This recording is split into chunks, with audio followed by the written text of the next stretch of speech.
આજે આપણે ધોરણ 6 માં સામાજિક વિજ્ઞાનની અંદર 9મો પાઠ આપણું ઘર પૃથ્વી વિશે અભ્યાસ કરીશું. એમાં આપણે પાર્ટ 1 અને પાર્ટ 2 બંને જોઈ લીધા છે. આજે આપણે એનો ત્રીજો ભાગ જોઈશું. સૌથી પહેલા આપણે જોઈશું પૃથ્વીનું સ્થાન, આકાર. પૃથ્વીનો ગોળો જે છે એ ગોળો પૃથ્વીનું સ્થાન આપણે જોઈએ તો નારંગી જેવો છે. પૃથ્વીનો જે આકાર છે કેવો આકાર છે? નારંગી જેવો ગોળ છે. તે આપણે અવકાશ યાત્રીઓ જે છે એ લોકોએ પૃથ્વીનો આકાર આપણે નારંગી જેવો ગોળ બતાવ્યો છે. હવે આપણે જોઈએ તો તેના ઉપર વિવિધ મહાસાગરો, પછી વિવિધ ભૂમિખંડો અને મહત્વના વૃત્તો આવેલા છે. તો આ રીતે તમે જુઓ, પૃથ્વી જે છે એ ગોળો છે જેનું સ્વરૂપ નારંગી જેવું છે. ત્યારબાદ આપણે ધ્રુવના તારા વિશે માહિતી મેળવીએ. તો ધ્રુવનો તારો શું છે? જો આપણે આકાશમાં એક એવો તારો છે જે હંમેશા આકાશમાં એક જ દિશામાં જોવા મળે છે. અને એટલા માટે તમે જુઓ તો આ તારાને આપણે શોધવો હોય તો તમે ઉત્તર દિશા તરફ જુઓ તો એ જે તારો ચમકતો હોય છે એ તારાનું નામ છે ધ્રુવનો તારો. અથવા તો આ ધ્રુવના તારાને સપ્તર્ષિ તારકના ઝુમખાની મદદથી પણ સરળતાથી શોધી શકાય છે. હવે એ તારો પણ ઉપયોગી છે. તો દરિયાની અંદર સફર કરનારા જે લોકો છે કે રણની અંદર જે લોકો મુસાફરી કરે છે એ લોકો માટે ધ્રુવનો તારો ખૂબ જ મહત્વનો છે. અને આ તારો જે છે આ તારો પૃથ્વીના ઉત્તર ગોળાર્ધમાં જ દેખાય છે. તેની સ્થિરતા અને પૃથ્વીના લગભગ ગોળ આકારને લીધે દક્ષિણ ગોળાર્ધમાં જોઈ શકાતો નથી. તો વિદ્યાર્થી મિત્રો યાદ રાખજો, ધ્રુવનો તારો કઈ દિશામાં જોવા મળે છે? તો એની દિશા આવશે ઉત્તર દિશામાં જોવા મળે છે. ત્યાર પછી કયા ગોળાર્ધમાં દેખાય છે? તો ઉત્તર ગોળાર્ધમાં દેખાય છે. ત્યારબાદ ત્રીજો પ્રશ્ન છે આપણો, પૃથ્વીનો આકાર કેવો છે? તો પૃથ્વીનો આકાર નારંગી જેવો ગોળ છે. હવે આપણે વિદ્યાર્થી મિત્રો અભ્યાસ કરીશું પૃથ્વીના ગોળાનો. હવે એમાં સૌથી પહેલા આપણે અક્ષાંશ વૃત્ત મને કહેવાય. તો અક્ષાંશ એટલે પૃથ્વીનો ગોળો જે ગણવામાં આવે છે એની અંદર આજે આડી રેખાઓ દોરવામાં આવી છે. યાદ રાખજો મિત્રો, આડી જે રેખાઓ છે એ રેખાઓ અને ઊભી રેખાઓ જે છે આ રેખાઓ કાલ્પનિક છે. તો પૃથ્વીના ગોળા ઉપર દોરેલી આડી કાલ્પનિક રેખાઓને અક્ષાંશ વૃત્ત કહેવામાં આવે છે. યાદ રાખજો, પૃથ્વીના ગોળામાં દોરેલી આડી જે રેખાઓ છે એ રેખાઓને શું કહેવામાં આવે છે ભાઈ? અક્ષાંશ વૃત્ત કહેવામાં આવે છે. અને આ અક્ષાંશ વૃત્તોની સંખ્યા કેટલી છે? 181. યાદ રાખજો, આડી રેખા અક્ષાંશ વૃત્ત એની કુલ સંખ્યા 181. ત્યાર પછી આપણે જોઈએ રેખાંશ વૃત્ત. તો પૃથ્વીના ગોળામાં ઊભી દોરેલી કાલ્પનિક રેખાઓને શું કહેવામાં આવે છે? રેખાંશ વૃત્ત. પૃથ્વીના ગોળામાં ઊભી દોરેલી કાલ્પનિક રેખાઓને રેખાંશ વૃત્ત કહે છે. તેની સંખ્યા છે 360. રેખાંશ વૃત્તોની સંખ્યા 360. અક્ષાંશ વૃત્તોની કુલ સંખ્યા 181. હવે આપણે જોઈએ પૃથ્વીના ગોળામાં આપણે બે ભાગ કરીએ, ઉત્તર ધ્રુવ અને બીજો આવશે દક્ષિણ ધ્રુવ. પૃથ્વીના મધ્ય ભાગમાંથી પૃથ્વીના ગોળાના મધ્ય ભાગમાં શું આવશે ભાઈ? વિષુવવૃત્ત પસાર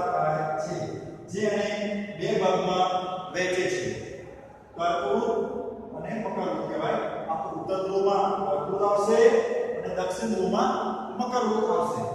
હવે પૃથ્વી જે છે એ પૃથ્વી કેટલા ખૂણે નમેલી છે?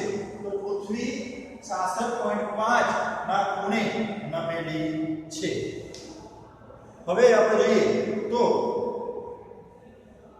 ગ્લોબલ પોઝિશનિંગ સિસ્ટમ જે છે એ દ્વારા મોબાઈલ ફોન અને ગૂગલના અર્થ મારફતે આપણે કોઈ પણ સ્થળના અક્ષાંશ અને રેખાંશ જાણી શકીએ છીએ. અને એના પછી મુખ્ય રેખાંશ મૃતો તો ગ્રીનિચ વિશે જુઓ. ઇંગ્લેન્ડના ગ્રીનિચ શહેર પરથી પસાર થતી 0 રેખાંશ વૃત્તને ગ્રીનિચ રેખા કહે છે. ગ્રીનિચ રેખા કોને કહે છે? ઇંગ્લેન્ડના ગ્રીનિચ શહેર પરથી પસાર થતી 0 રેખાંશ વૃત્તને ગ્રીનિચ રેખા કહે છે. આ રેખા એના બે ભાગ કરે છે, પૂર્વ અને પશ્ચિમ. બરાબર? પૂર્વ ગોળાર્ધ અને પશ્ચિમ ગોળાર્ધ તરીકે પણ ઓળખવામાં આવે છે. ગ્રીનિચ રેખાની 180 અંશ પૂર્વમાં પૂર્વ રેખાંશ અને 180 થી પશ્ચિમમાં પશ્ચિમ રેખાંશ છે. આંતરરાષ્ટ્રીય દિનાંતર રેખા વિશે જુઓ તો રેખાંશ વૃત્તો જે છે અને આંતરરાષ્ટ્રીય દિનાંતર રેખા કહેવામાં આવે છે. આ રેખાંશ વૃત્ત માત્ર એક જ છે. આ રેખા ઓળખવાથી તારીખ અને વાર બદલાય છે. જુઓ, આંતરરાષ્ટ્રીય દિનાંતર રેખા જે છે રેખા ઓળખવાને કારણે તારીખ અને વાર બદલાય છે. તે પેસિફિક મહાસાગરમાંથી પસાર થાય. જો આંતરરાષ્ટ્રીય દિનાંતર રેખા ક્યાંથી પસાર થાય છે? પેસિફિક મહાસાગર પરથી. ગ્રીનિચ શહેર ક્યાં આવેલું છે? ઇંગ્લેન્ડમાં આવેલું છે. બીજું છે જુઓ કે આ જે રેખા છે વાંકી ચૂકી બનાવવામાં આવી છે અને જમીન બાજુ પર રાખીને તે સમુદ્ર તરફ ફેરવવામાં આવે છે એટલે તે વાંકી ચૂકી છે. તો વિદ્યાર્થી મિત્રો, બીજા બે સવાલો તમને સમજાયા. ગ્રીનિચ રેખા 0 જે છે એ કયા શહેર પરથી પસાર થાય છે? ઇંગ્લેન્ડના ગ્રીનિચ શહેરમાંથી. પછી આંતરરાષ્ટ્રીય દિનાંતર રેખા ક્યાંથી પસાર થાય છે? તો પેસિફિક મહાસાગર પરથી પસાર થાય છે. હવે જુઓ, કટિબંધો વિશે માહિતી આપો તમને. કટિબંધો વિશે આપણે માહિતી મેળવીશું. વિદ્યાર્થી મિત્રો, કટિબંધો કેટલા છે અને કયા કયા?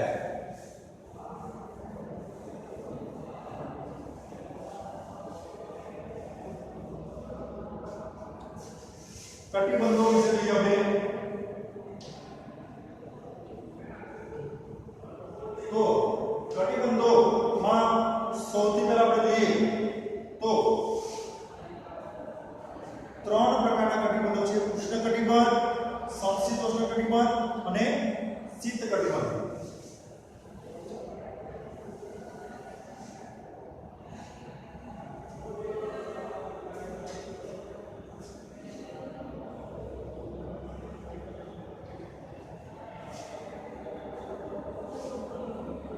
હવે જુઓ તો આ જે છે એ શીત કટિબંધ.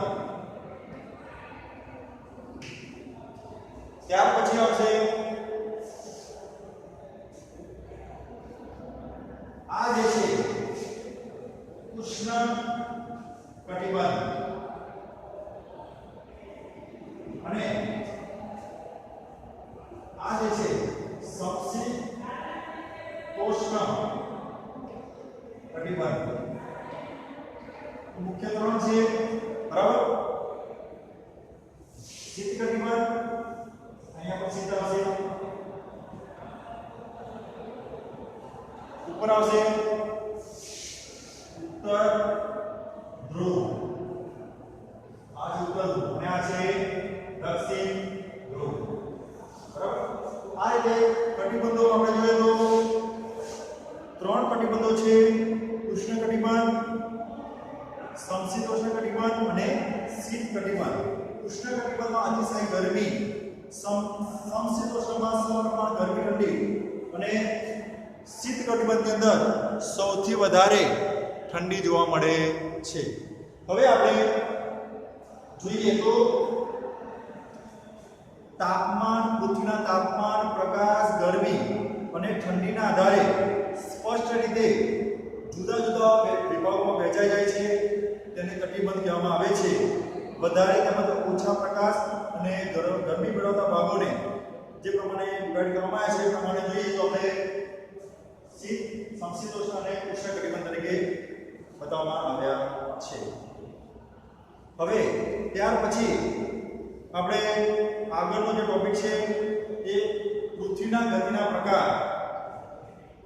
તો પૃથ્વીના ગતિના પ્રકાર, પૃથ્વીના ગતિના પ્રકાર, પૃથ્વીના ગતિના પ્રકાર કેટલા છે?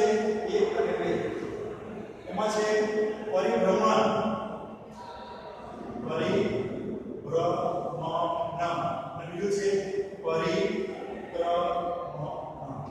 તો પૃથ્વીના ગતિના કેટલા પ્રકાર છે? હવે 2 પ્રકાર છે, પરિભ્રમણ અને પરિક્રમણ.